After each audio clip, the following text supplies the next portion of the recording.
Bonjour à toutes et à tous, aujourd'hui on code un jeu. Enfin ça fait plutôt 2 ans qu'on code sur Blood Rush que vous pouvez ajouter sur Steam, et j'ai peut-être un petit peu explosé mon calendrier prévisionnel. Mais c'est pas grave, on fait les choses et surtout on les fait bien jusqu'au bout, et ensuite on voit. Salut, c'est le Max du futur et j'ai oublié de vous dire sur quoi on travaille en fait. Le jeu dont on parle que j'ai décidé de ne pas introduire, c'est Blood Rush. Un gros fast FPS bien rapide et surtout bien roguelite, avec des tas d'améliorations, des sorts et des synergies. Donc voilà, et évidemment le jeu a une page Steam, donc si vous voulez plus d'informations, c'est là-bas. Que même si j'ai travaillé beaucoup plus que prévu sur le jeu et que j'ai ajouté beaucoup plus de contenu que ce que j'avais prévu à la base, il reste un gros point noir. Un très gros défaut bien visible sur le jeu. Parce que c'est cool de faire des nouveaux boss, des nouvelles améliorations, des nouveaux sorts, des nouvelles armes, mais j'ai pas encore pris le temps de travailler sur les shops du jeu. Et c'est relativement triste qu'après 2 ans de développement sur le jeu, on entre dans un shop et on voit ce texte d'excuses qui est triste. Triste, voilà, misérable. Parce que pour l'instant, c'est vraiment la seule chose qu'on a dans ces shops. Enfin, on a aussi ce personnage en carton-pâte et une main qui sort du sol. Bon, la main, ça va. Là, y a pas de souci. Si d'ailleurs vous la croisez dans le jeu parce qu'elle n'apparaît pas tout le temps partout, elle vous propose d'échanger votre vie contre de l'argent. Donc c'est à vous de voir si vous voulez passer un deal avec cette entité. Alors finalement, aujourd'hui, l'objectif de cette vidéo, le seul et unique objectif de ce devlog, c'est de mettre à jour les shops. On va mettre en place un nouveau personnage qui sera présent pour vous vendre des idoles à la place de ça, et on va réhabiliter ça pour en faire une mécanique originale pour améliorer ses armes. J'ai donc commencé par ajouter un sort qui permet de créer des explosions. Alors oui, ça n'a rien à voir, mais j'ai vraiment du mal des fois à me concentrer sur une tâche unique à accomplir. Au final, c'était pas grand chose à faire. Juste une animation 3D de quelques frames et un petit peu de code pour faire apparaître une explosion devant le joueur.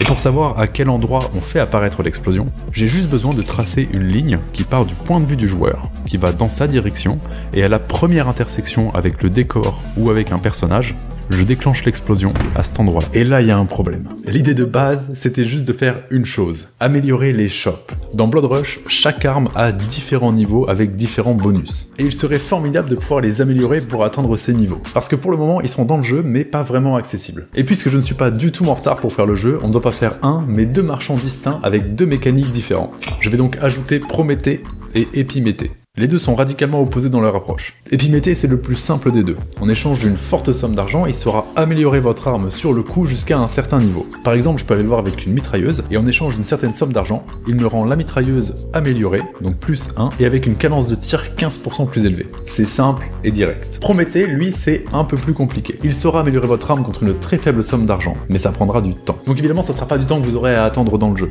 Ça serait chiant sinon. C'est juste qu'il va vous rendre votre arme plusieurs salles après.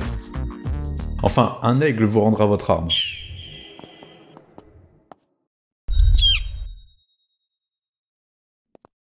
Et c'est peut-être la mécanique la plus stylée, mais tu files ton arme à Prométhée, et c'est l'aigle de Zeus qui te la ramène. Et j'ai été dans le détail, quand l'aigle ramène l'arme, il la tient entre ses serres. Le seul hic, c'est que puisque vous faites un accord avec Prométhée, il va falloir prévoir. Donc ne lui donnez pas votre dernière arme, sinon vous en avez plus. Et c'est exactement au moment où j'étais concentré sur la création des marchands pour le shop que j'ai complètement vrillé. J'ai décidé d'ajouter un nouveau mob sur le jeu. En fait, un des retours les plus fréquents sur Blood Rush, c'est la haine que les joueurs ont pour les harpies.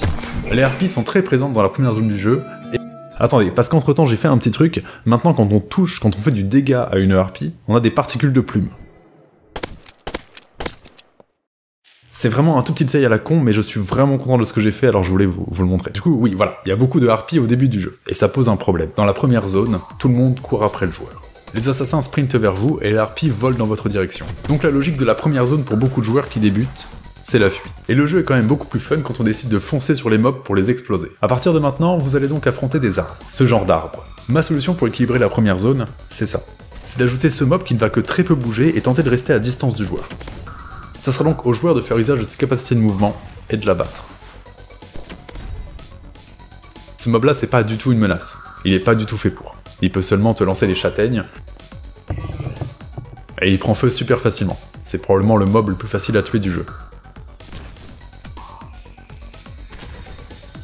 Ils sont juste là pour mieux répartir les ennemis au sol pour la première zone et la rendre plus intéressante. Et tant que j'y étais, à travailler sur un nouvel ennemi, à ne pas travailler sur les shops, j'ai décidé de complètement réécrire le système d'alignement du jeu. C'est une sorte de gros système d'équipe qui permet de catégoriser les mobs et savoir qui veut affronter qui. J'ai passé plusieurs jours sur mon truc à en recoder l'intégralité, le faire sous forme de plugin pour ajouter plus de fonctionnalités, et... Attendez, j'ai 269 erreurs. Ok, Soit j'annule tout mon travail et je retourne à mon système précédent qui était moins bien et fonctionnel, soit je prends sur moi et je corrige les 250 erreurs qu'il y a dans mon code. Bon, j'ai dû y passer un peu de temps, mais après une longue, très longue session de débugage, c'est bon. Ou pas. Je sais pas pourquoi il fait ça. Bon ok, c'est bon, c'est corrigé. Retour au shop. Pour le shop, parce que bon, après avoir passé une semaine à faire un mob et d'autres choses à côté, il serait temps de se concentrer sur la chose importante du jour. Pour les armes, on est bon. Maintenant, ce qui reste à faire, c'est les améliorations qu'on peut y acheter.